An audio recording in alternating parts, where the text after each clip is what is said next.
কি দিয়ে চামচে ভাত খাচ্ছ মা? লাউ তরকারি। লাউ তরকারিটা দারুণ হয়েছে। সকালে রুটি খেলাম না, এটা দিয়ে দারুণ লাগলো। সকালে লাউ তরকারি দিয়ে রুটি খেলাম, দারুণ লাগছিল। এটা মশলা ছাড়া লাউ তরকারি। লাউ তরকারি তো আগে হয়ে গেছিল, যে রুটি কালো জিরা, কাঁচা লঙ্কা, ফোড়ন দিয়ে ধনে পাতা। প্লেন না? আর কি কি বানিয়েছে? আর বানিয়েছি পটল ভাজা।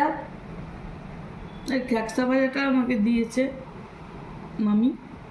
আর করেছি বড়া ভাজা, পটল ভাজা, বড়া ভাজা। এই বড়া ভাজাটা হচ্ছে পুঁই পাতা আর গাঁদাল পাতা মেশানো।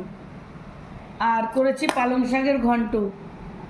আর ওখানে করেছি ডাঁটা চচ্চড়ি, সব রকমের সবজি দিয়ে ডাঁটা দিয়ে চচ্চড়ি। আর এই যে লাউ তরকারিতে আমি যেটা খাচ্ছি দেখতেই পাচ্ছ, আর শসা পেঁয়াজ।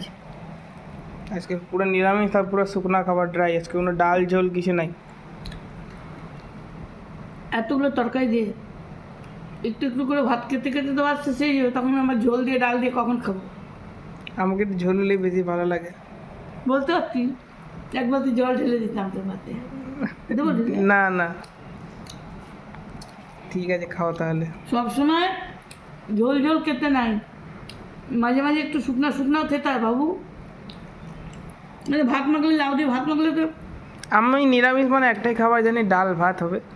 একটু কিছু ভাজা যদি হলো, একটু বড়া যদি কিছু হলো, তাহলে ঠিক আছে। না বাবা, একটু তরকারি পাতি খাবো না? খাবে তো, ডাল সাথে হলে একটা ডাল ম্যান্ডেটরি জিনিস। ভাবছিলাম করবো আমরা দিয়ে ডাল। আচ্ছা হ্যাঁ, আমড়াগুলো কবে বানাবে তাহলে তুমি? কাল তো হবে না, কাল ঘরে থাকবো না, পরশু দিন।